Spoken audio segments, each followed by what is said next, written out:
இங்கே வாங்களேன். பில்லி சூனியம் பற்றி உங்களுக்கு ஏதாவது தெரியுமா?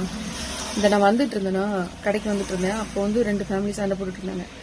என்ன காரணம்னு கேட்கும்போது, அவள் எனக்கு வந்து வச்சுட்டான்னு சொல்லுவாங்க, முழுசாலும் சொல்ல மாட்டாங்க. அவள் எனக்கு கோயிலில் போய் ஏதோ செஞ்சுட்டா, அதனால வந்து எனக்கு வீட்டில் நல்லதே நடக்க மாட்டேது, உடம்பு சரியில்லாமல் போகுது அடிக்கடி அப்படின்னு சொல்லி சண்டை போட்டுட்டு இருந்தாங்க 2 பேரும். நான் என்ன கேட்குறேன்னா, பில்லி சூனியம் வைக்கிறது வந்து உண்மையா, அதில் யாராவது பாதிக்கப்பட்டிருக்கீங்களா அப்படி இருந்தால் கமெண்ட்ல சொல்லிட்டு போங்க.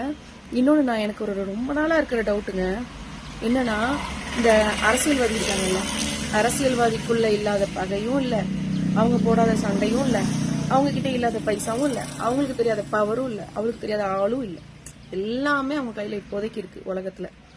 அப்படி இருந்தும் ஏன் ஒருத்தருக்கு ஒருத்தர் சூனியம் வைக்க மாட்டாங்க? இவ்வளோ கஷ்டப்பட்டு சண்டை போட்டு அரசியலில் வந்து கஷ்டப்பட்டு இருக்காங்க. ஏன் அவங்களால முடியாதா? ஏன் அதை பண்றதில்ல? அந்த ஒரு விஷயத்த யோசிக்கும் போது எனக்கு இந்த பில்லி சூனியம் மேல நம்பிக்கை வரமாட்டுக்கு. மேபி உங்களுக்கு யாராவது அதில் அனுபவம், அதாவது கஷ்டப்பட்ட அனுபவம் இருக்குன்னா அது கமெண்ட்ல சொல்லிட்டு போங்க. என்னோட அதிகபட்ச மூட நம்பிக்கை என்ன தெரியுமா? சூடம் சுத்தி வைக்கிறது. இவ்வளவுதான் நான் பண்ணுவேன். அது மூட நம்பிக்கையா நான் சொல்ல மாட்டேன், ஏன்னா நான் அதை நம்புறேன். எப்பவாவது ஒரு தடவை ரொம்ப உடம்பு முடியலன்னா சூடம் சுத்தி வைப்போம். அப்படி சூடம் சுத்தி வைக்கிறதுனால கொஞ்சம் உடம்பு சரியாகிற மாதிரி தோணும் எனக்கு. ஓகேவா? நான் அவ்வளவுதான், என்னோட ஸ்டெப்பு அவ்வளவுதான் இருக்கும். அதை தாண்டி இந்த விஷயத்தெல்லாம் நம்பதா வேண்டாமான்னு எனக்கு ஒரே குழப்பமா இருக்கு. தெரிஞ்சவங்க கமெண்ட்ல சொல்லிட்டு போங்க.